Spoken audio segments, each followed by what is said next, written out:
t'attends pas. Ok. Bienvenue dans cette représentation diplomatique. C'est un lieu qui paraît ordinaire, mais c'est un lieu extraordinaire. C'est l'ambassade, c'est la représentation. Dieu est là. Le Saint-Esprit est là. Christ est là. La vie, la joie, la paix, le bonheur, la douceur, tout ce que tu cherches, tu le trouves. Ta vie ne t'appartient pas. Tu n'as même pas de vie. Jésus n'avait pas de vie. Il dit le Fils de l'homme ne sait pas où il va dormir, qu'est-ce qu'il va manger, puisqu'il est venu accomplir un but. Amen. Pendant 3 jours, nous avons eu un atelier. Le pasteur Mathé n'est pas là. Il nous a abandonnés, mais nous bénissons Dieu pour sa grâce. On nous a dit de ne pas parler, c'est pourquoi je me tais. On m'a interdit de parler, sinon j'allais revendiquer. Depuis jeudi, on est là, vraiment. C'était une grande bénédiction pour nous de comprendre que la peur n'a plus de pouvoir. Voilà, tu as raison d'acclamer. Ton voisin qui n'était pas là, je comprends, il ne comprend pas de quoi nous parlons. Mais nous avons compris que la peur est subtile, que la peur contrôle l'humanité entière, qu'aujourd'hui le monde est contrôlé par la peur. Aujourd'hui, des mariages, des couples sont en train de se déchirer par la peur. Aujourd'hui, beaucoup de projets, le Saint-Esprit met dans ton cœur de projets, de te lancer dans la vie et tu as peur. Hier, quand on priait pour les gens, j'écoutais les sortes de peur, peur d'avancer dans la vie, peur de ne pas me marier un jour. Peur, est-ce que si je me marie, ça va tenir? Peur, est-ce que mes enfants vont réussir dans la vie? Et surtout, plus grande peur, c'est peur de la mort. Il y a des chrétiens qui ont peur, ils ne savent pas si je meurs tout de suite là, est-ce que Dieu va m'accepter? Il y a toutes formes de peur. Mais sache-le que le Seigneur a vaincu quelle que soit la peur. Et je pense que pendant ces 4 jours, le Seigneur nous a amenés vraiment à comprendre ces choses. Et les livres sont là, qu'on a amenés aussi, qui vont vous aider à faire un travail pour votre vie.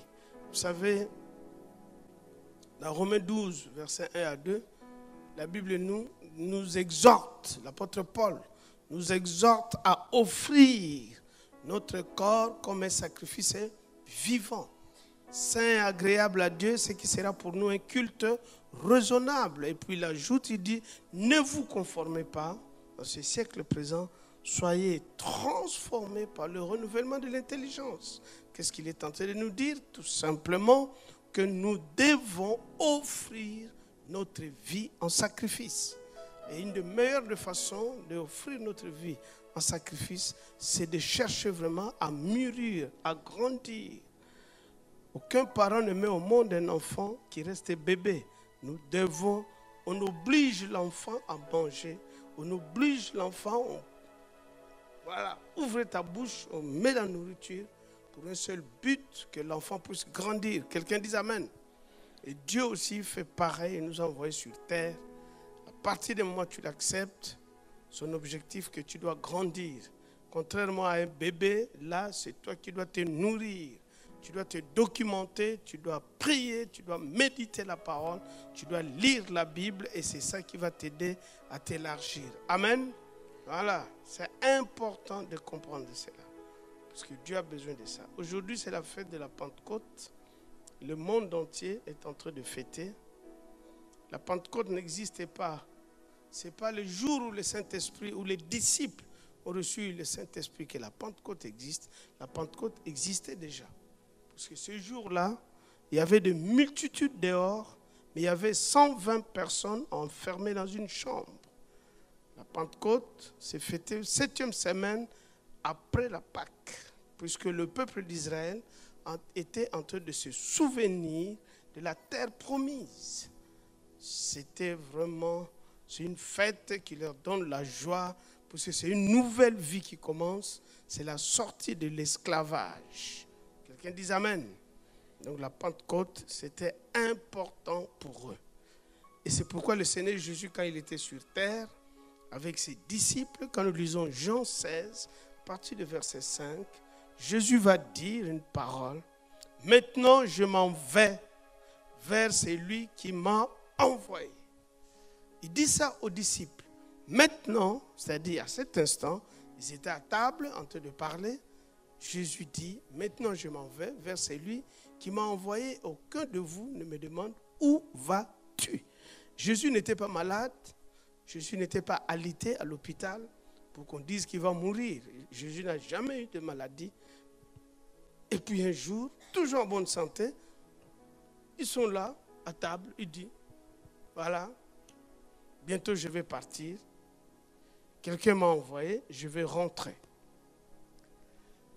Les disciples sont choqués, étonnés. Verset 6, mais parce que je vous ai dit ces choses, la tristesse a rempli votre cœur.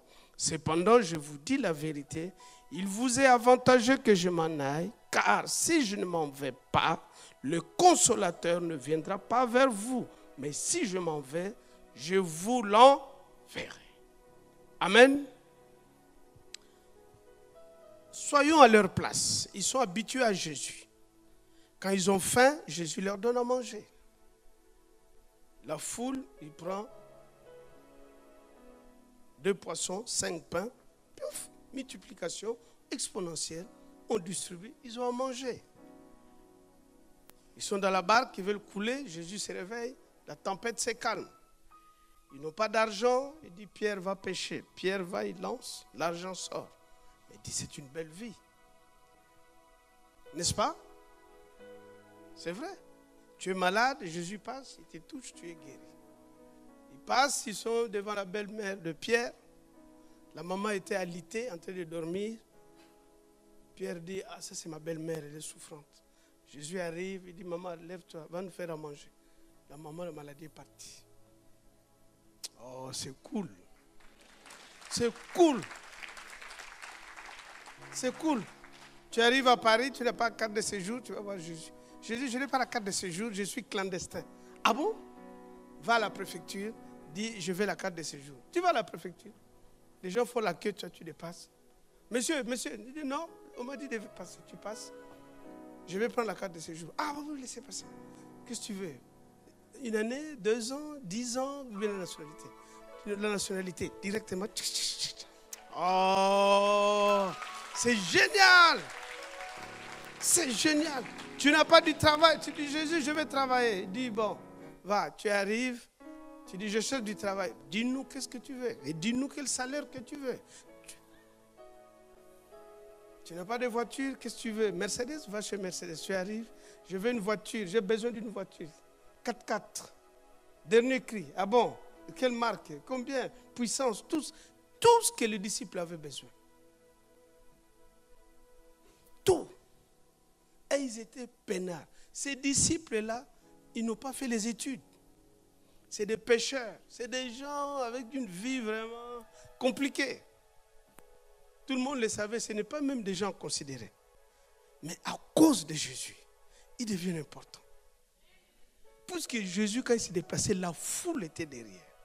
Mais la foule derrière, les disciples sont à côté. Tu viens, pousse, laisse. Jésus passe.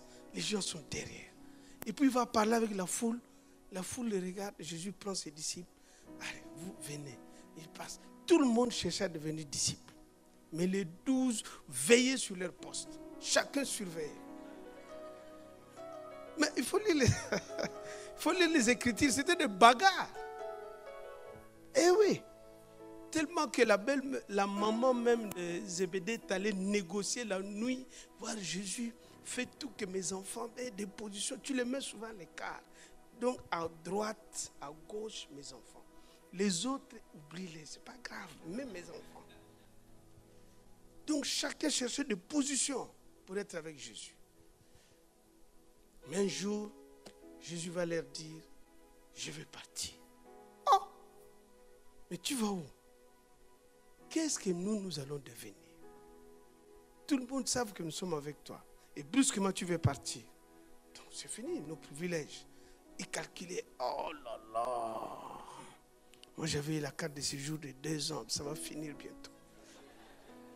L'autre dit, ah, ce travail-là, je ne travaille pas bien, mais me garde à cause de Jésus. Mais toi, tu pars. Et moi, je vais perdre tous mes privilèges. Ils étaient en train de calculer toutes ces choses. Ils disaient, mais qu'est-ce que nous allons manger demain? Comment on va vivre? Il faut encore aller pêcher. Il faut encore... Ah, vraiment, Jésus, tu ne peux pas rester. Ils étaient tristes. La boîte noire remplie de tristesse. Mais Jésus va attirer leur attention. Il dit, attention, c'est pour vous que je fais ça. C'est pour votre avantage, pour que vos vies changent. Mais ils n'ont rien compris. Ils n'ont rien compris. Je dis, bon, si tu penses que c'est pour notre avantage, on y va. On continue. On continue. On continue. Et puis nous arrivons. Un jour, Jean 14, Jésus va parler. Jean 14 à partir du verset 16. Jésus leur dit encore, et moi je prierai le Père. Il vous donnera un autre consolateur, afin qu'il demeure éternellement avec vous. 17. L'esprit de vérité que le monde ne peut recevoir, parce qu'il ne le voit point et ne le connaît point. Mais vous le connaissez, car il demeure avec vous, il sera en vous. 18. Je ne vous laisserai pas orphelins, je viendrai à vous. Ah, c'est toi qui nous consolais, tu es parti. Tu dis tu vas envoyer quelqu'un d'autre. Quand? Comment? Où? Ensuite, nous, tu étais là, on marchait ensemble. Tu nous dis qu'il va habiter en nous. Quel côté? Dans l'estomac? Dans le rein? Dans la tête? Vous savez, aujourd'hui, quand on dit ça, mais mets-toi à leur place, à l'époque. Qu'est-ce qu'il doit comprendre? Quelqu'un qui doit habiter à l'intérieur de moi. Mais quel côté? Et puis, il sera à l'intérieur pour faire quoi? Parce que moi, je veux quelqu'un qui est à côté de moi. Parce que si j'ai besoin, je lui parle. Je dis, fais-moi ça. Jésus fait ça, tu fais. Mais l'autre, il vient, en plus, il va habiter à... Oh, c'est trop compliqué, Jésus. C'est pourquoi quand il est mort, chacun a récupéré sa vie. Ils sont allés à la pêche. Chacun fait ce qu'il voulait. Ils n'ont rien compris dans cette affaire. C'était très compliqué de comprendre ces choses. Comment tu peux comprendre qu'on va envoyer quelqu'un qui va être en plus en toi? Depuis quand quelqu'un habite, un enfant on peut comprendre. C'est un bébé, et puis quand il habite, le ventre va se gonfler. Et puis un jour, la maman passe derrière la maison, la maternité. L'enfant sort, on voit le ventre revient à sa place. Mais lui là, il va habiter. Et nous, on va marcher comment? C'est quelle vie? Non, non, non. Jésus, ton affaire, on ne comprend pas. Rentre d'où tu vas. En plus, nous, on veut continuer notre vie. C'est pourquoi chacun a repris le travail qu'il faisait. Et puis, voilà, la vie est continue. Mais nous voulons comprendre. Qu'est-ce que Jésus voulait enseigner à ses disciples? Qu'est-ce qu'il leur parlait? Puisqu'il leur parlait des jours de la Pentecôte. Voilà pourquoi nous allons voir que Jésus, à sa résurrection, il va rester encore 40 jours avec ses disciples avant de partir. Mais nous allons lire Acte 1, verset 8. Jésus revient. Avant de partir, il dit, mais vous recevrez une puissance. C'est-à-dire qu'il était obligé de bien expliquer pour qu'ils puissent comprendre. Mais vous recevrez une puissance. Le Saint-Esprit survenant sur vous. Et vous serez mes témoins à Jérusalem, dans toute la Judée, dans la Samarie et jusqu'aux extrémités de la terre. Quelqu'un dit aux extrémités de la terre. Parce que si Jésus n'avait pas dit extrémités de la terre, toi tu allais dire, bon, il n'a pas cité Sergi. Donc, il s'arrête à Samarie, Judée, Jérusalem. Il n'a pas cité Sergi. Donc, il ne viendra pas Sergi. C'est pourquoi il a dit, tellement Jésus connaissait, pas toi, mais ton voisin, que ton voisin allait discuter. C'est pourquoi Jésus dit extrémité de la terre. Est-ce que Sergi fait partie de l'extrémité de la terre? Oui, donc, dedans. Donc, ton voisin a échoué. Tu peux acclamer le Seigneur. Ton voisin a échoué, voilà pourquoi. Ces jours-là, c'était une fête, la Pentecôte, comme je disais tout à l'heure, puisque les Juifs étaient habitués, le jour de la Pentecôte, la 7e semaine après Pâques, ils se retrouvaient, ils mangeaient, c'était la fête, ils venaient de partout, de toutes les extrémités, pour venir fêter ces jours-là. Mais ce qu'ils ne savaient pas, qu'il y avait 120 personnes enfermées là-haut dans la chambre haute. Alors que les multitudes sont dehors. C'était la fête. Et la fête de l'époque, ce n'est pas comme la fête d'aujourd'hui. Ils ne mangeaient pas les McDo, les hamburgers, mais ils fêtaient. C'est-à-dire ils égorgeaient des moutons, de bœufs. C'était la fête, ils s'amusaient. C'était la joie. Mais il y avait 120 là-haut. Et la Bible nous dit dans Acte 2, à partir du verset 1, le jour de la Pentecôte, donc ce jour-là, ils étaient tous ensemble dans le même lieu.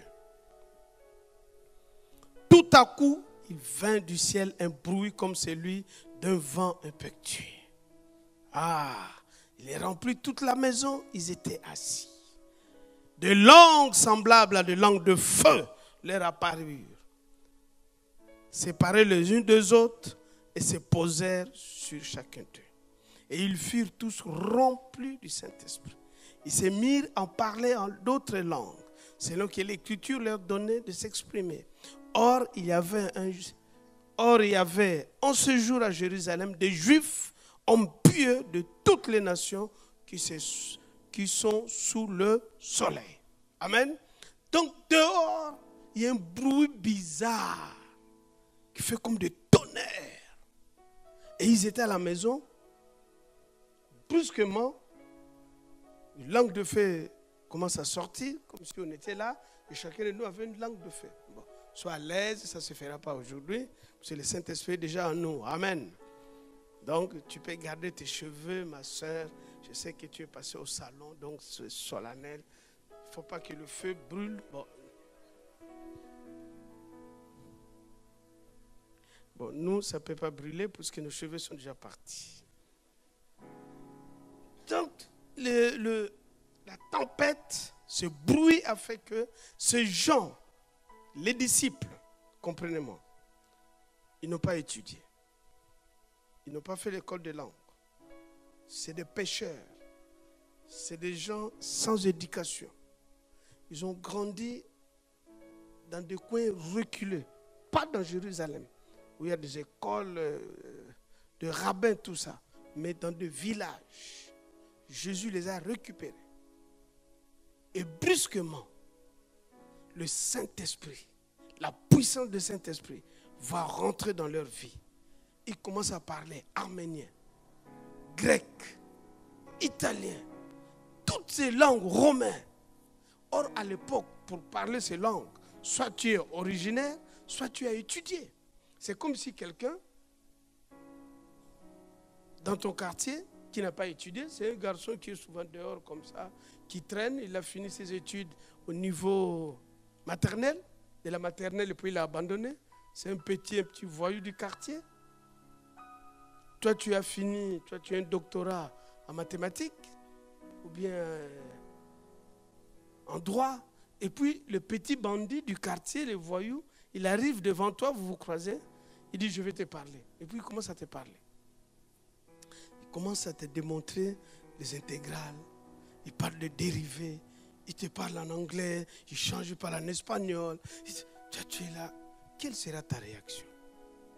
Demande à ton voisin, quelle sera ta réaction? Vous voyez? C'est ça qui a choqué les gens déjà de l'époque. Il dit, mais attends, c'est pas possible. Comment ces gens qui n'ont pas étudié, d'où leur vient cette intelligence? Les amis, la présence du Saint-Esprit dans ta vie, si tu pouvais comprendre. Si tu pouvais comprendre.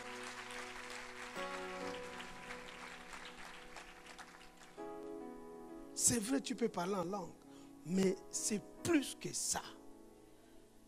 C'est plus que ça. C'est-à-dire quand il rentre en toi, il crée des choses que là où tu ne t'attendais pas, il va t'amener à un niveau que tu... C'est-à-dire dans ta vie, dans ton cursus, là, tu ne pouvais jamais atteindre. Jamais.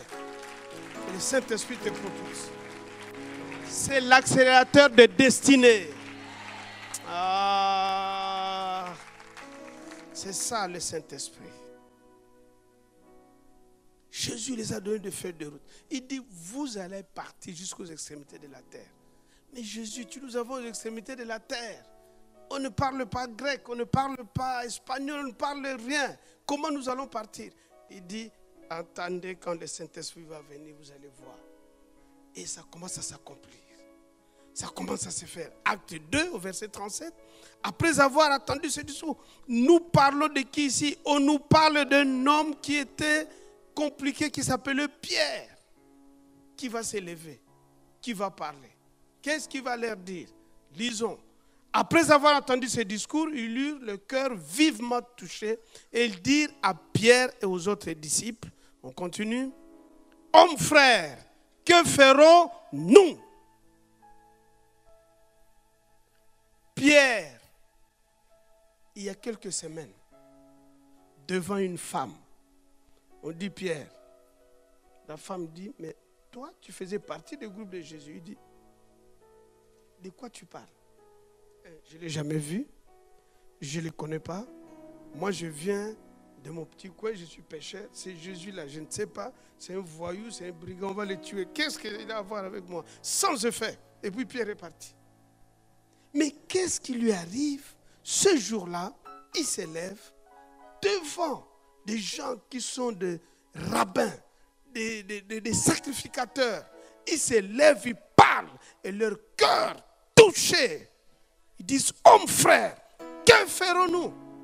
Puisque nous avons tué le Messie. Pierre leur explique que c'est Jésus qui vous avez vu à la croix. Le Messie qui vous entendait, c'est lui. On continue. Maintenant, que ferons-nous? Pierre leur dit, repentez-vous et que chacun de vous soit baptisé au nom de Jésus-Christ pour le pardon de vos péchés.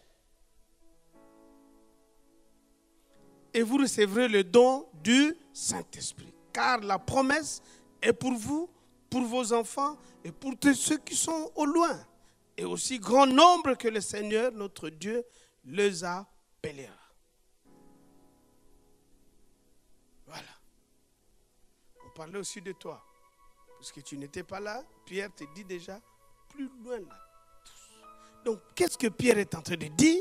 Il explique que le secret, c'est pas compliqué, c'est vrai, vous regrettez, vous l'avez tué, ton passé est compliqué, tu as fait des mauvaises choses dans ta vie, tu as fait des avortements, tu étais voleur, menteur, tout ce que tu as fait. Pierre te dit à cet instant que ce n'est pas un problème pour lui. Tout ce qu'il te demande, repens-toi, métanoïa, renouvelle ton intelligence, détourne-toi, laisse ton passé mourir, accepte dans ta vie. Il va changer ta vie. Ne cherchez rien. Homme frère, c'est ça qu'il dit. C'est lui qui fait le travail. Personne ici a changé sa vie. C'est lui, quand il rentre, il fait le job. C'est lui. C'est lui. De maux de tête, maux de dents. Dès que tu prends un comprimé, le pharmacien te donne, tu mets dans ta bouche, toi tu dors. C'est le comprimé qui doit se débriller. Hein? Il doit trouver le chemin, rentrer en toi, circuler, aller jusque là où il y a la douleur, et puis dire à la douleur, laisse, hein? Laisse ton temps, est fatigué, hein? Laisse le pardon et compassion. Il mangeait trop de sucre, tu pourrais la carie les dérange, est-ce que tu peux le laisser tranquille? Et puis, les microbes s'apaisent. C'est la même chose quand l'esprit rentre en toi, c'est lui qui fait le job. C'est ça qu'il est en train de dire. Quelqu'un dit amen. Voilà, il dit le secret, c'est la repentance. Quel que soit ce que tu as fait, c'est lui qui va changer. Au verset 41, ceux qui acceptèrent sa parole furent baptisés. À ce jour-là, le nombre de disciples s'augmenta d'environ combien? Combien? 3000. Persévérer dans l'enseignement des apôtres, dans la communion fraternelle, dans les fractions de pain et dans la prière. La crainte s'emparait de chacun d'eux. Il faisait beaucoup de prodiges et de miracles. Donc, Pierre le peureux, Pierre qui a critiqué Jésus, Pierre qui a renié tous les disciples, même sur le chemin d'Emmaüs, il y a eu les disciples qui partaient, les deux, et puis Jésus arrive. Ils sont en train de causer. Jésus dit, de quoi vous parlez-vous? Il dit, hey, toi tu es de Jérusalem, tu ne comprends pas ce qui se passe. Il y avait un gars ici qu'on appelait Jésus. Ah, toi tu ne l'as pas connu. Hey, ce gars-là, si tu l'avais connu, est-ce que tu as mangé? Non. Tout de suite là, il allait faire un miracle. Dommage. Je ne sais pas, tu viens de quel coin? Nous l'avons connu. Ah, non. C'était quelqu'un de bien, hein? Mais bon. Tu sais, la vie, c'est comme ça. Hein? Les bonnes personnes ne dirent jamais. Vraiment. Ah bon? Il est mort? Oui, oui, il est mort. Bon, on rentre à la maison. Mais est-ce que je peux aller dormir avec vous? Oui, oui, viens. Bon, nous, on n'est pas de Jésus, mais suis-nous quand même. Bon, on va t'héberger. C'est quand ils vont rentrer à la maison, il va prier. Quand il voit, et puis leurs yeux s'ouvrent. Il dit, oh, mais c'était lui. C'est-à-dire, là, nous voyons tout ce monde-là, les disciples, n'avaient pas une connaissance. Mais la présence du Saint-Esprit, Pierre le peureux, il parle devant le monde. 3000 personnes converties. Pasteur, nous sommes combien à l'église de Sergi? À peu près combien? Adultes, pas les enfants. 750. Vous voyez? Ça fait combien d'années? 6 ans que ICC Sergi existe. Nous sommes combien? 750. Les amis, Pierre, une journée. Il n'a pas fait du matin au soir. C'était des heures. 3000 convertis. Vous voyez la différence? C'est que le Saint-Esprit peut faire. 3000 personnes. La question, comment ils ont géré tout ça?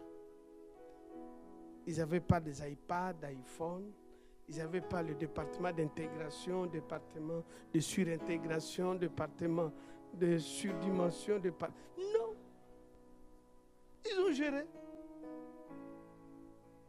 3000 conversions par jour. Première prédication.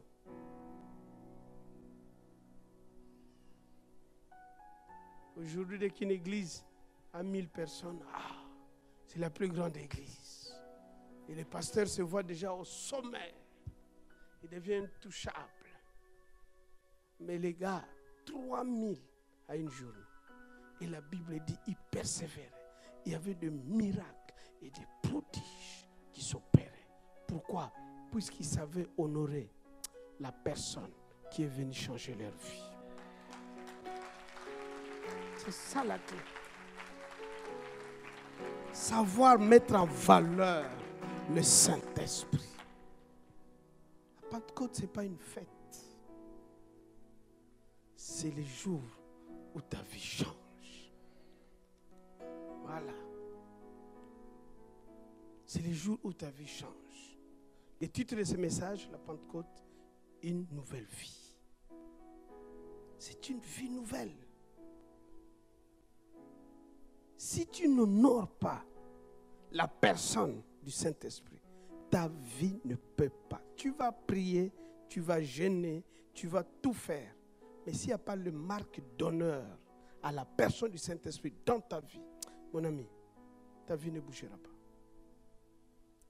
Parce que la Bible dit qu'il ne faut pas l'attrister, il ne faut pas l'éteindre. Jésus, tu peux l'insulter. Jésus, on l'insultait, on crachait sur lui. Il est venu pour ça. Jésus est venu pour être insulté, craché, critiqué, bafoué. On le traitait de Belzébul, démon. On a tout dit sur lui. Jésus n'a pas répondu, puisqu'il est venu pour ça. Il a quitté le ciel pour venir récupérer les crachats de l'homme qu'on l'insulte pour que toi et moi, nous soyons sauvés. Donc il est venu prendre le péché.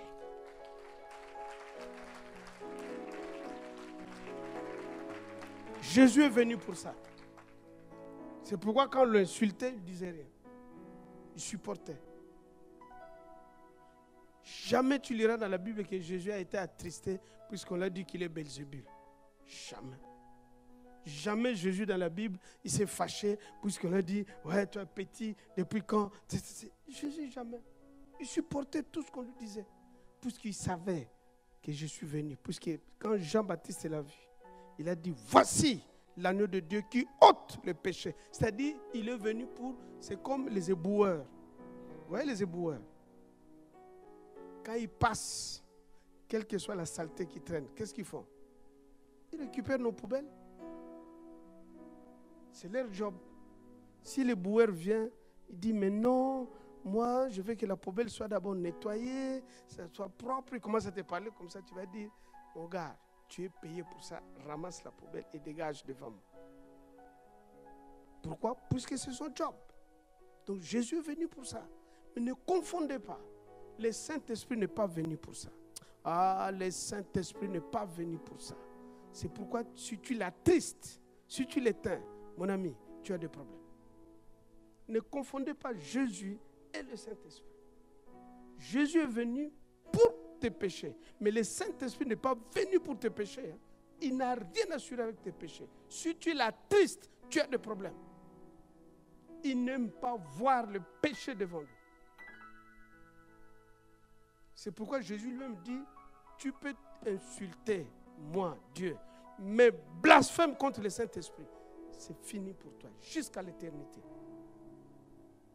Mon ami, ne joue pas avec la personne du Saint-Esprit dans ta vie. Puisque Jésus est venu, Jésus ne t'a jamais dit que ton corps, c'est son temple. Non, Jésus n'avait pas besoin de ton corps. Il est venu pour te sauver. Mais le Saint-Esprit, il est le propriétaire de ton corps. Tu peux me regarder comme tu veux, ton corps, là, ça appartient au Saint-Esprit. Si tu vas louer une maison, même dans un quartier chic, 16e, 17e, ici à Cergy, le quartier chic, c'est où? C'est quel quartier? Il n'y a pas? Ok, bon. Bon, ça existe. On va dire à côté de la gare de Cergy. Ah, Cergy Village, hein? Voilà, il y a un quartier chic quand même. Cergy Village. Ne joue pas avec nous qui habitons Cergy Village. Vous, je ne sais pas quel Cergy vous habitez, mais nous, c'est Cergy Village. Tu vas là-bas, il y a un propriétaire qui a acheté son pavillon, et puis il dit, bon, je mets ça en location. Tu arrives. Tu dis, bon, je veux pas ces meubles, tu mets de jolis meubles, tu changes la couleur, tu fais tout ce que tu veux. Mais un jour, le propriétaire dit, je veux récupérer ma maison. Tu dis non, j'avais mis la couleur, j'avais fait ceci, j'ai mis des meubles qui m'ont coûté cher, les lits c'est en or, tout ça. Le propriétaire dit, moi je veux c'est tout. Vous allez au tribunal, qui va gagner? Le propriétaire. Qu'est-ce qu'on va te dire? Monsieur, prends tes clics et claques, dégage. Mon ami, ce corps-là, un jour, le propriétaire va te demander ce que tu fais de ce corps.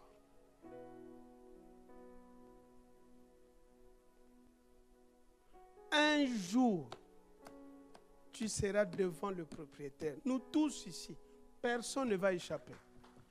Nous passerons devant le propriétaire. Aujourd'hui, fais de ça ce que tu veux. Mais un jour, tu seras en face du propriétaire. Il te dira la clé de la maison. Quand tu vas lui expliquer, il dit d'abord la clé de la maison, je veux voir la maison à l'intérieur. L'état de lieu. C'est ça, non? Quand tu prends une maison, vous faites l'état de lieu. Le jour où tu pars, on te dit, montre-nous l'état de lieu. Monsieur, là, c'était pas comme ça. Change. Là, tu changes. Là, tu changes. C'est comme ça. C'est-à-dire, nous tous, un jour, nous serons devant le propriétaire. C'est-à-dire, devant le boss. Devant celui qui t'a envoyé en mission. Donc, Jésus est en train... Nous voyons Pierre avec les disciples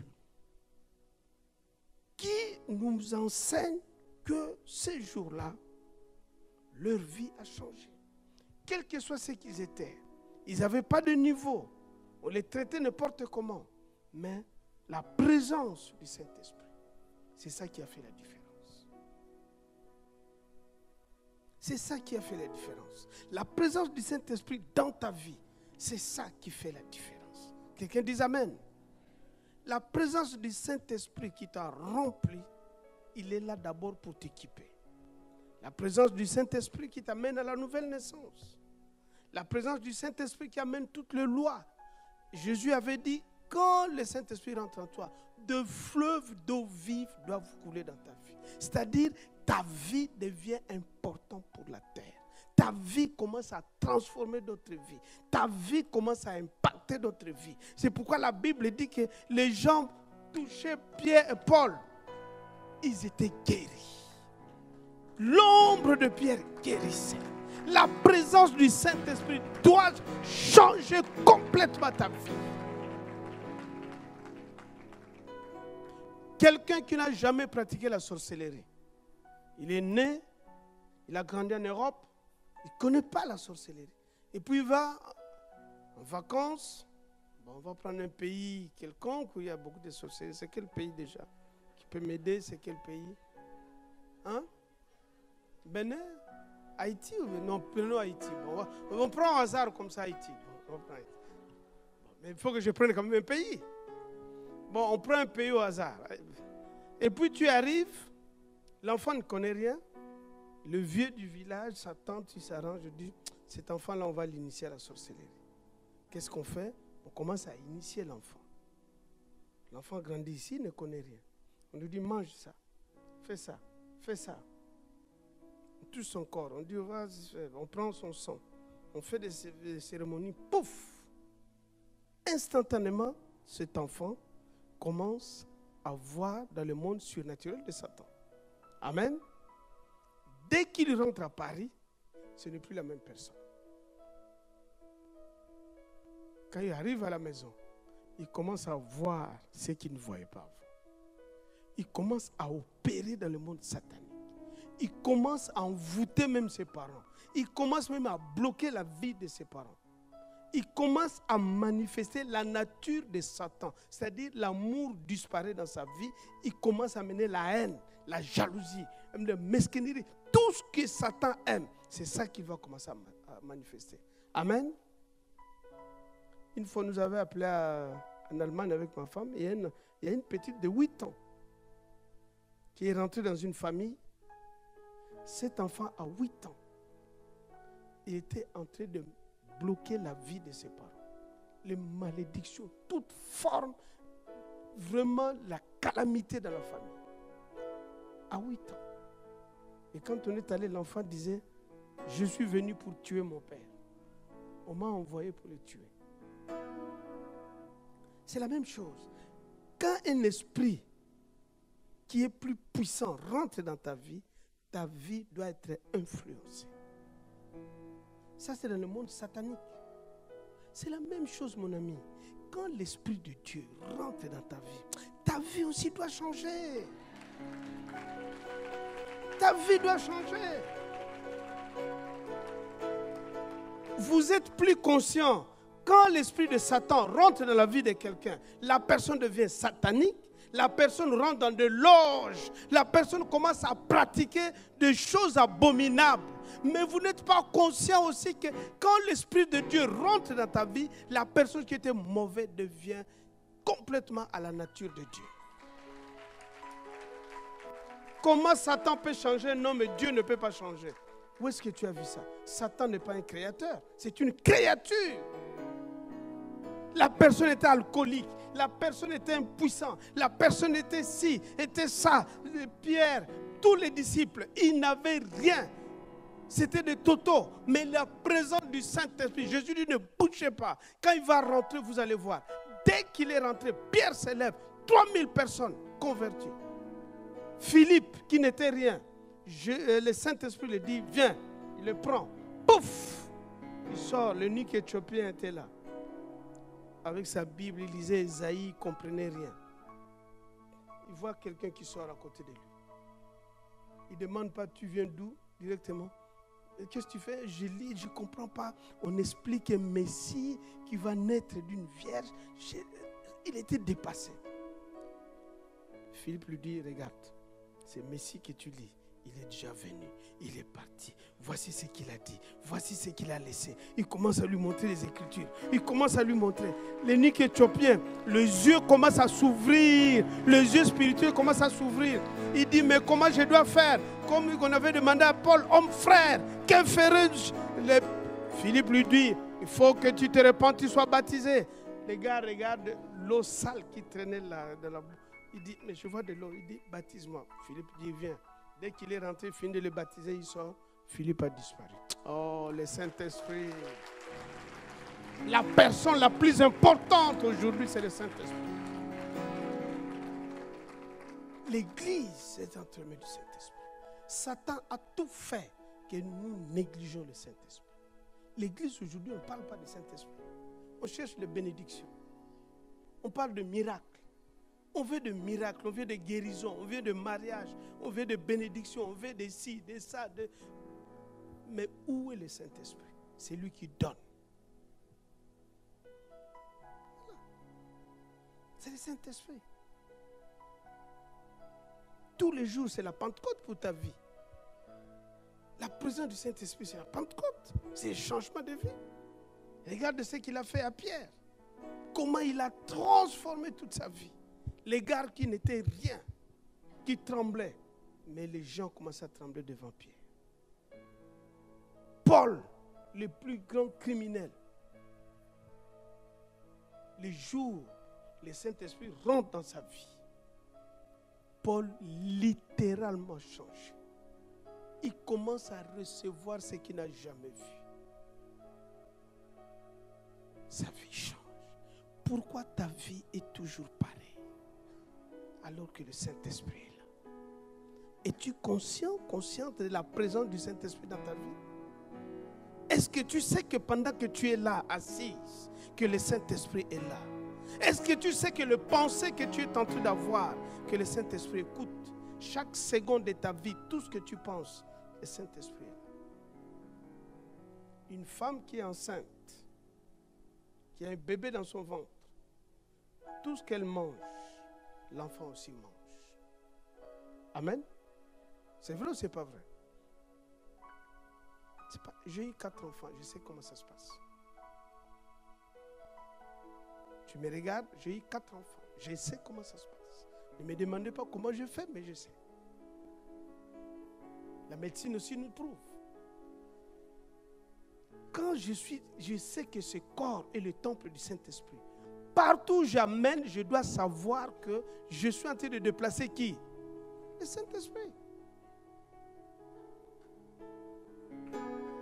Je déplace le Saint-Esprit. Oui. Je comprends que tu ne puisses pas acclamer, ce n'est pas grave. Mais tu déplaces quand même le Saint-Esprit. Eh oui. Tu déplaces le Saint-Esprit. Est-ce que tu réalises les endroits où tu l'amènes? Il est l'Esprit, il n'a même pas de nom. On l'appelle Saint-Esprit. Jésus avait un nom, lui n'a pas de nom. Il s'appelle Saint-Esprit. Mon frère, ma soeur, réalise que ton corps ne t'appartient pas. Qu'il y a un propriétaire qui est venu récupérer sa maison. Quand il était en Jésus, Jésus l'a mené là. Jésus n'allait pas n'importe où. C'est le Saint-Esprit qui lui disait là où il doit partir. La Bible dit le Saint-Esprit, Jésus sort de baptême, le Saint-Esprit le prend 40 jours. Après, la Bible dit le Saint-Esprit l'entraîne devant Satan. Paf! Pour passer les tests que Adam a échoué. Adam devant Satan, tête à tête. Pas Adam est tombé. Les 3 questions qu'on a posées à Jésus, on a posé à Adam, temps. Mais Jésus, il arrive. Fin, pouvoir, gloire. Il a tout gagné. Satan ferme ses affaires, il est parti.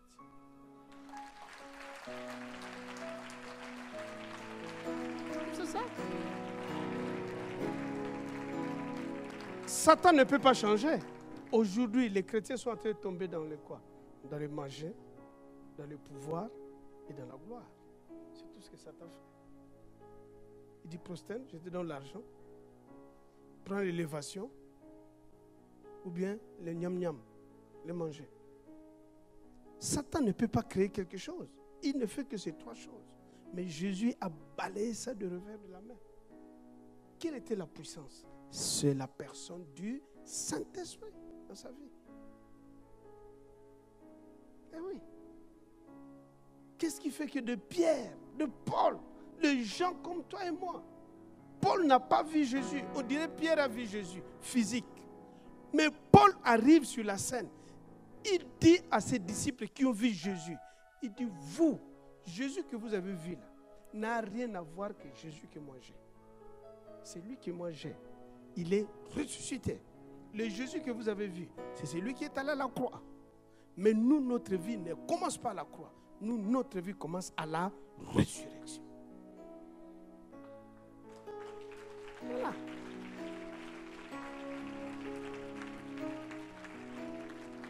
Tu dois comprendre ces choses. Tu dois savoir ces choses. Les apôtres n'étaient pas des gens extraordinaires. Qu'est-ce qu'ils avaient d'extraordinaire? Si Jésus avait pris des Nicodème, des ceci, on allait dire. Mais il prend des Nathanaël. Quelqu'un pense, il voit Jésus. Jésus dit, ah voilà un Israélite qui n'a pas de péché. Il dit, comment tu me connais? Il dit, quand tu étais sous le figuier là, manguier, je t'avais vu. Donc c'est des gens qui étaient comme toi et moi. D'ailleurs, toi-même tu as des diplômes. Toi tu as bac plus 60, mais eux ils n'avaient pas ça. X carré plus, ils ne savaient pas ça. La médecine, ils ne savaient pas. C'est des pécheurs. C'est des gens sans vie. C'est ça qui a choqué tout le monde. Il dit, d'où leur vient cette sagesse? Pas lire la Bible. D'où leur vient cette intelligence? Comment les gens qui n'ont pas fait les études doivent parler nos langues? Il dit, ils sont ivres. Pierre dit, ils ne sont pas ivres. Quand quelqu'un est ivre, il ne parle pas n'importe quelle langue. Il doit tituber, il doit tomber. Mais eux, ils sont tentés de parler vos langues correctement, sans faute. Qui fait ça? C'est le Saint-Esprit. C'est le Saint-Esprit. C'est le Saint-Esprit. C'est le Saint-Esprit.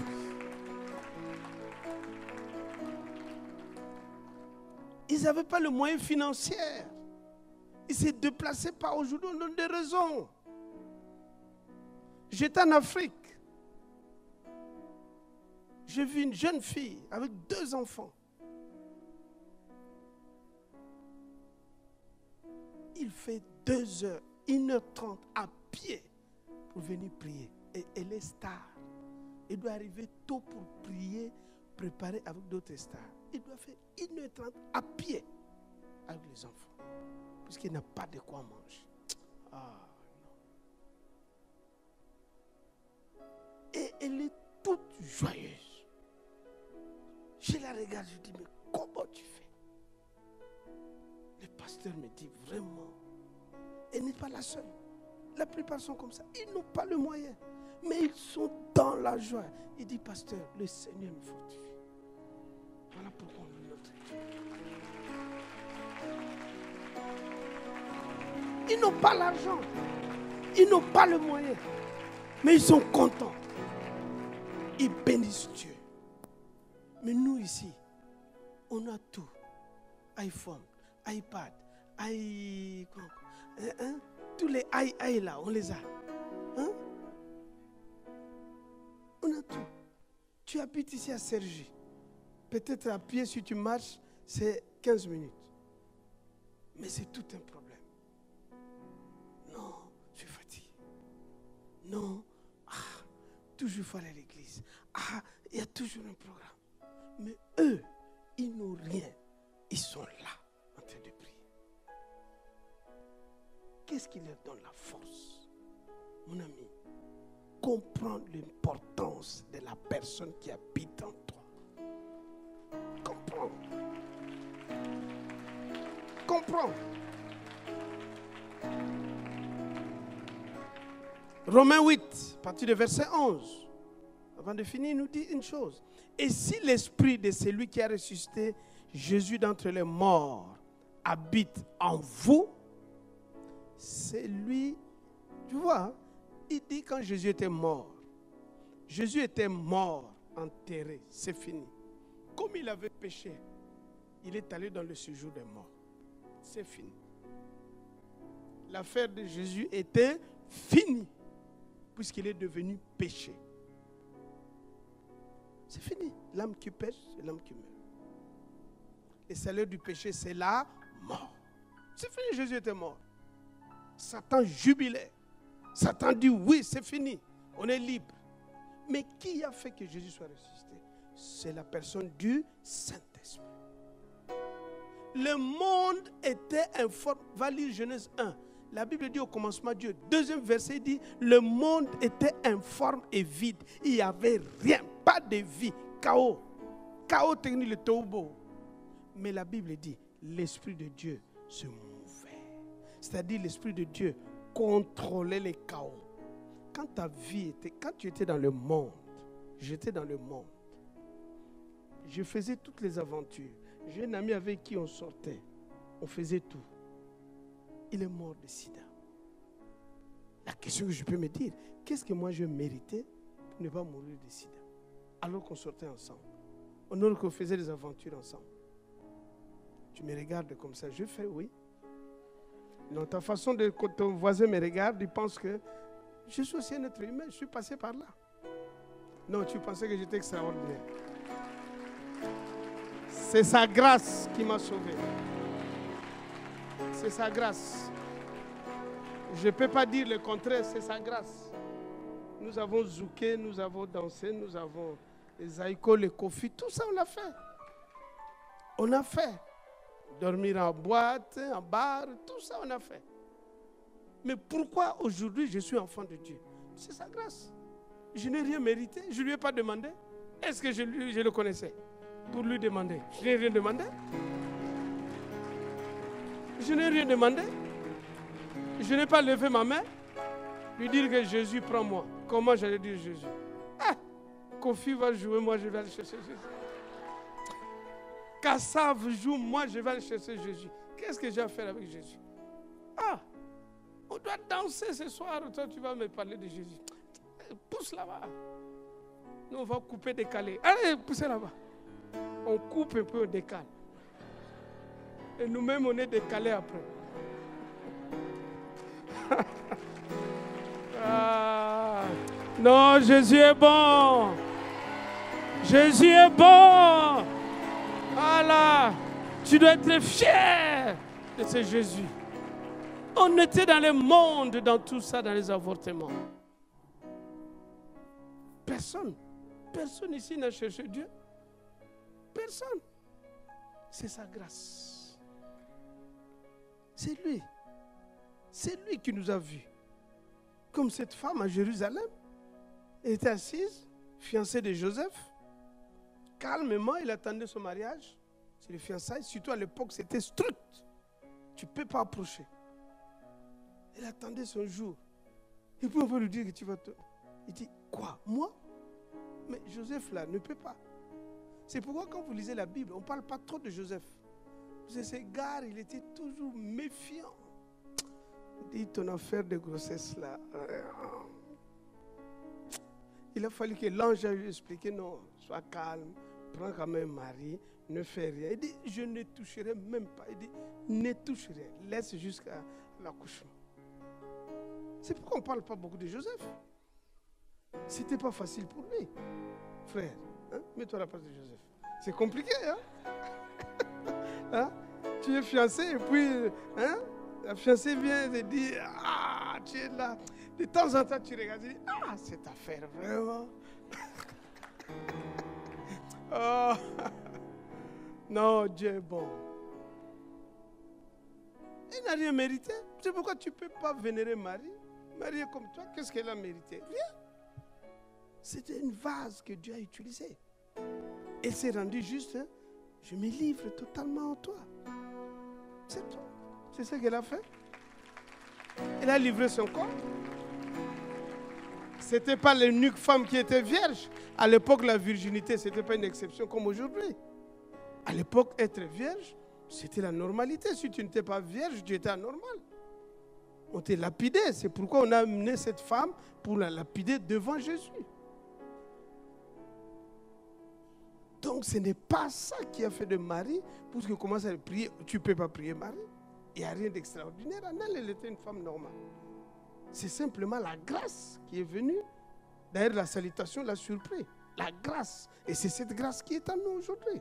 Voilà pourquoi le Saint-Esprit nous veut comprendre. La Bible nous dit dans Romains 8 que l'Esprit qui est allé dans le séjour des morts ressusciter Jésus, l'Esprit dans Genèse 1, 2, qui contrôlait le monde, qui a permis que Dieu puisse mettre l'ordre dans la vie, l'Esprit qui a conduit Jésus pendant ces 3 ans, l'Esprit qui était dans les apôtres, l'Esprit qui a fait toutes ces choses, un jour, cet Esprit s'est déplacé.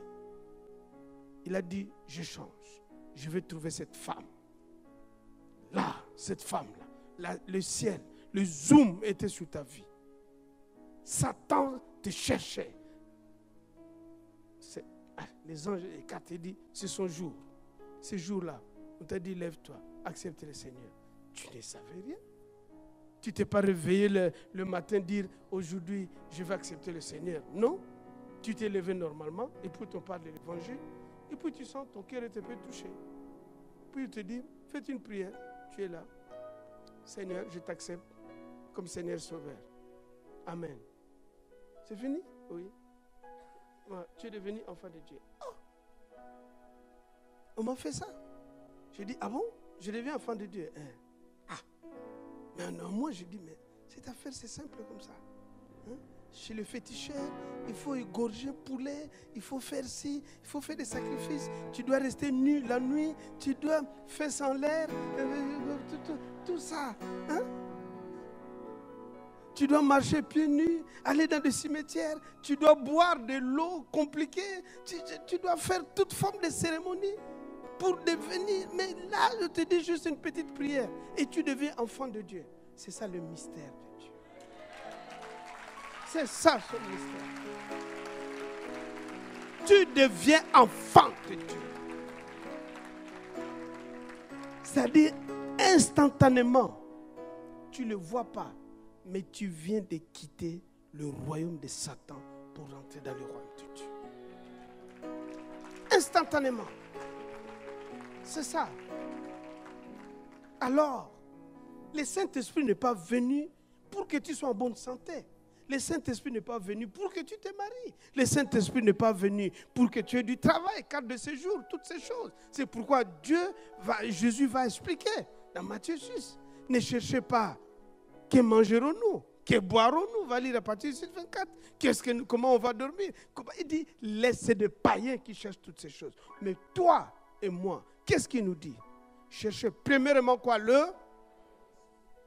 Après, voilà. Tout ce qui reste là, c'est des païens. Manger, boire, ça, laisse tomber. Moi, Saint-Esprit, je vais m'en charger. Voilà pourquoi il est là dans ta vie. Saint-Esprit est là pour accomplir le but pourquoi Jésus est venu. Pour que le monde soit gagné. Pour que la vie des hommes. Satan est en train de traîner les gens dans la boue. Il est en train de détruire des familles. De décimer, consumer toute une famille.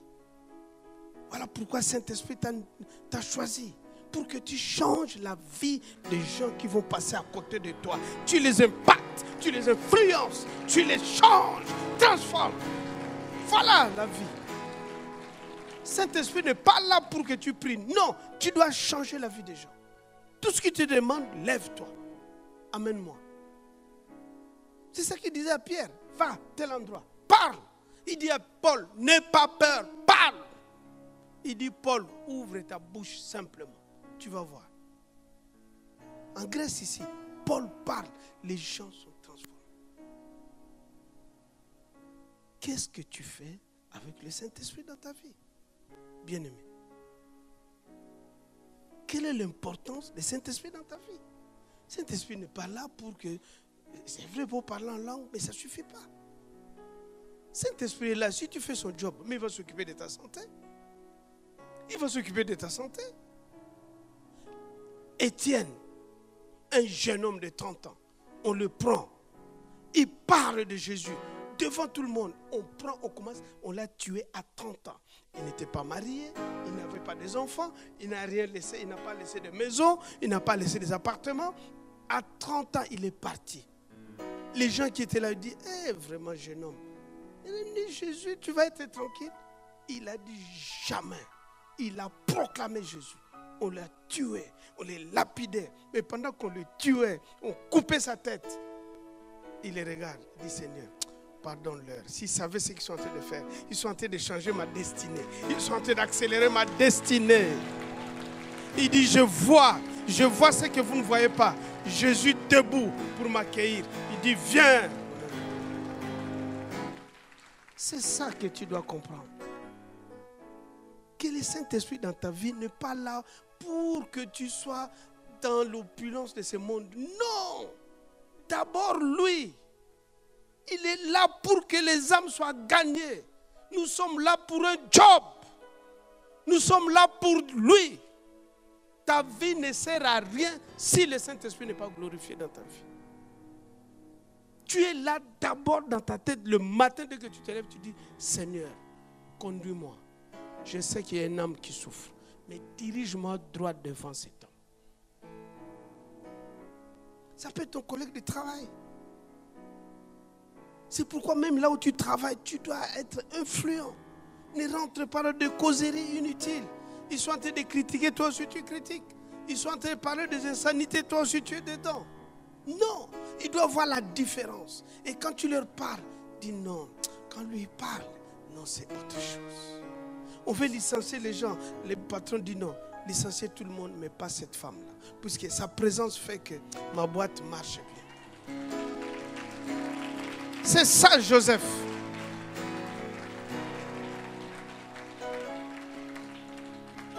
Combien de âmes depuis janvier tu as mené au Seigneur?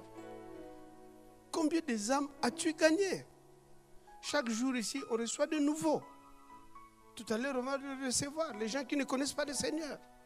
Est-ce que est-ce que ça touche ton cœur quand on reçoit les nouveaux? On dit, levez-vous, élèves, bénissez-les. Bénis-les, bénis-les, amen. Seigneur, bénis-les, bénis-les, bénis-les. Ah! Je vois comment les gens dansent. Bénis-les, bénis-les, bénis-les. Ok, bénis-les, fini.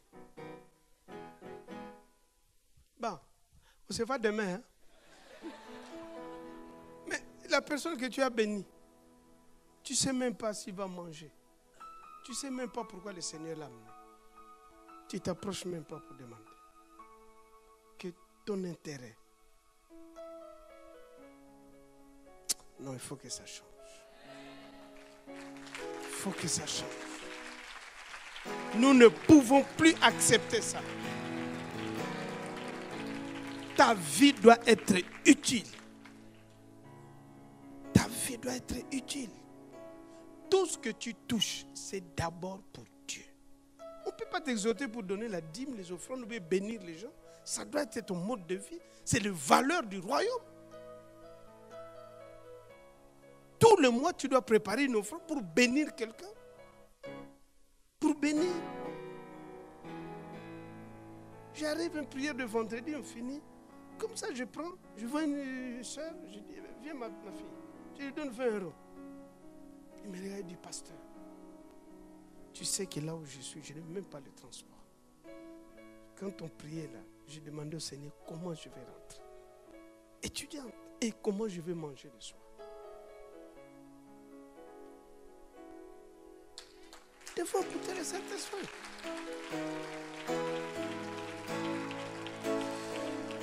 Engage-toi à l'église. Tu viens à l'église, tu ne fais rien. Nouveau, on peut comprendre. Ça fait 300 ans que tu es converti. 300 ans. La chaise même te connaît. Dès que tu rentres, les chaises disent, ah, ok, il est arrivé, donc écartez-vous, c'est ici. Dimanche dernier, c'était toi, c'est dimanche, ça sera moi. Et puis je sais qu'il va aller là-bas. Les chaises, toutes les chaises qui sont ici, ils savent. Mais combien d'âmes que tu amènes au Seigneur? quel est le prix que tu payes pour que l'œuvre de Dieu avance sur terre? Quel est le prix que tu payes que cette ville soit gagnée? Aujourd'hui, à ICC, on reçoit beaucoup de demandes. On a commencé Cuba, on a l'Allemagne, Berlin. Tout le monde nous appelle. On cherche qui envoyer. Qui? On a commencé Mali, Guinée. Mais qui? Là, je viens de Libreville. J'étais à Port-Gentil. On cherche. Les gens pleurent pour écouter ces messages. Mais toi, tu es là. Tu ne t'engages pas. Mais engage-toi déjà dans l'œuvre. C'est ça. Cet homme et cette femme, votre pasteur, ils ont payé le prix. C'est un ingénieur, un grand ingénieur. Il vient de quitter son travail. Il vient de quitter. Il a laissé.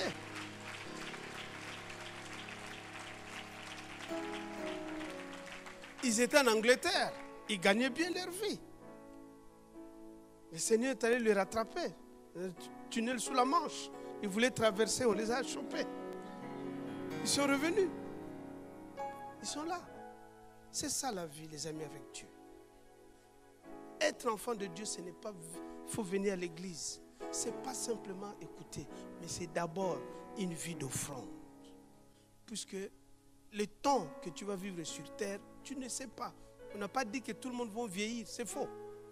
Il y a des gens qui partiront tôt. Le docteur Maïsman, il est parti tôt. Mais il a fait quelque chose. C'est lui qui a développé le message du royaume. On ne le connaissait pas. Quelqu'un dira, ah, il est parti tôt. Mais non, il a fait son job. Il a fait son temps. Bye bye, il est parti. À la gloire de Dieu. Mais si le Seigneur te prend tout de suite là, qu'est-ce que tu vas dire devant le Seigneur? Quelles sont les âmes de travail que tu vas présenter que Père, pendant que j'étais sur terre, voilà ce que je fais. La ville de Cergy, voici ce que je change. Dans mon quartier, voilà. Tel couple, tel couple, tel couple, voilà. Et Dieu va tourner et dire,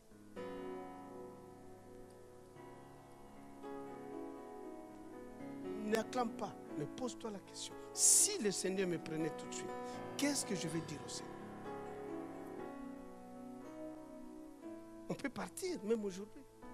Si tu es devant, tu arrives, tu sonnes à la porte.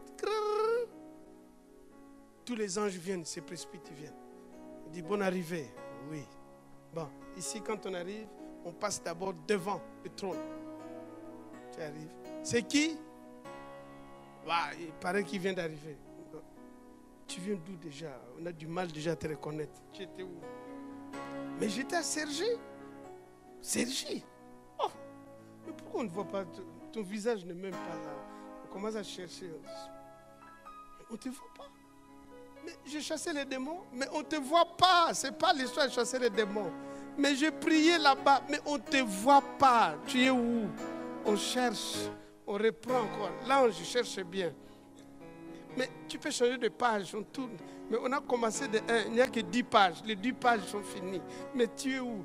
Mais regarde bien, est-ce que mon nom n'est pas caché à côté de passer Mateta? Mais j'étais souvent assis à côté de lui. Mais ce n'est pas toi.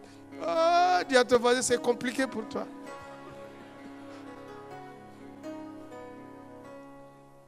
Voilà.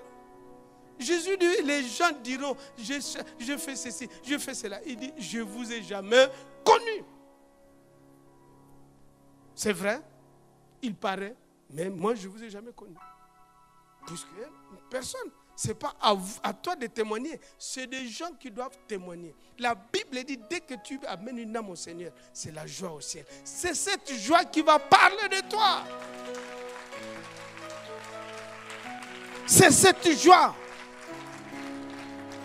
Aujourd'hui dans le monde, tu peux mettre au monde 15 enfants, même 45 enfants. Tu as fait 45 maternités. Gloire à Dieu. Donc tous les sages-femmes de la maternité savent déjà. L'année prochaine, on te réserve déjà ta place. Tu arrives, tu accouches, tu pars. Bon madame, l'année prochaine encore. Oui, tu arrives. Tous les 6 mois, tu vas accoucher. Gloire à Dieu. Les prématurés se suivent comme ça en chaîne. C'est bien. 45 enfants. Et puis tu meurs. Tu arrives devant Dieu. Oui, Dieu, j'ai travaillé. J'avais rempli la terre. Oui. Tu as eu combien d'enfants? 45. Ah bon? Mais il n'y a rien. Mais j'ai fait 45 maternités à l'hôpital de Cergy, là-bas on me connaît. La sage-femme même, celle-là qui est un peu mince, c'est elle qui me dit, non, on n'a pas vu. 0 enfant. Tes enfants que Dieu te demande, c'est que tu gagnes avec le Saint-Esprit. Ce n'est pas les enfants biologiques. Les enfants biologiques, ce n'est pas toi. Ça, c'est Dieu qui donne. Tes enfants, c'est ce que toi, tu as gagné. L'apôtre Paul dit à Timothée, mon fils que j'ai engendré, dans les douleurs d'enfantement. Il compare Timothée, les douleurs, le temps qu'il priait pour Timothée, le temps qu'il gênait pour la vie de Timothée. Voici ce que Paul a présenté. Pourtant, Paul n'était pas marié, n'a pas eu de femme ni d'enfant. Mais il dit, voici, il arrive devant Dieu et dit, ça, c'est mon fils, je l'ai engendré. C'est-à-dire, je l'ai mis au monde. Combien, toi, tu as des gens que tu as engendrés, que tu vas parler au Seigneur? Combien? On n'a pas besoin de sexe pour avoir des enfants. L'homme, femme, tout le monde accouche. C'est ça avec le Saint-Esprit. Combien tu as accouché ici? Est-ce qu'il y a quelqu'un de la salle qui ne connaît pas le Seigneur, avoir compris? Quelqu'un qui est là pour la première fois, qui n'a jamais accepté Jésus comme Seigneur? On ne lui a jamais parlé de Jésus? Lève juste ta main. Est-ce qu'il y a quelqu'un de la salle? Tu peux te lever, ma soeur. Lève-toi. Lève-toi, mon frère. Si tu es là, tu n'as jamais connu le Seigneur. C'est Jésus veut changer ta vie. C'est Jésus veut dynamiser ta vie. C'est Jésus qu'on a parlé aujourd'hui veut changer ta vie. Vous restez debout, vous quatre. Est-ce qu'il y a un micro dans la salle? Vous pouvez me donner un micro? Il y a un micro qui... Est-ce que je peux avoir un micro là? Alim, tu leur donnes le micro, je vais juste te poser une question. Donne à la personne qui est debout. Tu me dis simplement qui t'a invité. Donne-moi le nom de la personne qui t'a invité, je vais vérifier une chose. Qui t'a invité, ma soeur? Ton prénom, soeur? Tisha. Qui t'a invité? C'est la soeur Ruth qui m'a invité. Tu peux te mettre debout, la soeur? Mets-toi debout. Oh, on acclame le Seigneur pour la soeur. Voilà. Reste debout. On va donner deuxième micro ici. Donne nos frères là-bas. Fais vite, toi-même, tu n'as pas invité au lieu de courir. C'est pourquoi tes pas même sont ralentis comme ça. Ton prénom, frère? Bonjour, moi c'est Fred. Ok, qui t'a invité? C'est Isa. Mets-toi debout, on acclame le Seigneur. Voilà. Tu es béni. Donne le micro, récupère, il y a une sœur. C'est bon? Voilà. Vous voyez? 2 personnes qui vont rentrer dans le royaume.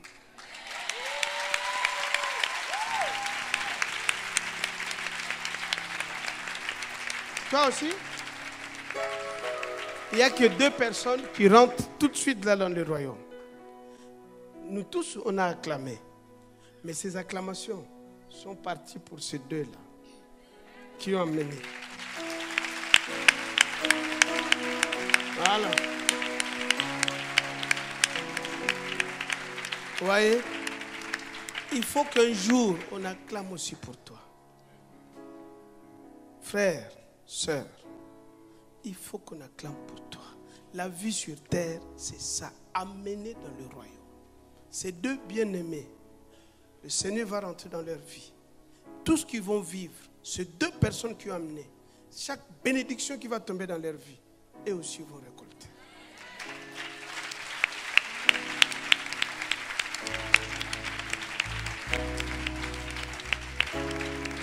Vous qui avez accepté le Seigneur, vous allez vous rester debout et toute l'assemblée, nous allons prier pour vous. Je vais vous donner une prière que vous allez répéter avec moi. Et toute l'assemblée, vous répétez la prière. Tous ensemble, tête baissée. On les accompagne de la prière. Vous deux, vous priez avec moi. Seigneur Jésus. Seigneur Jésus. Je bénis ton nom. Je lève ton nom. Je reconnais qu'aujourd'hui, c'est une grâce de Dieu de t'accepter. Tu répètes avec moi. De t'accepter comme Seigneur et Sauveur. Prends ma vie. Je te donne ma vie.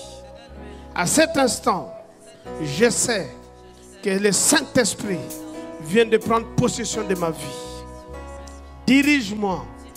Conduis-moi par ton amour. Merci Seigneur.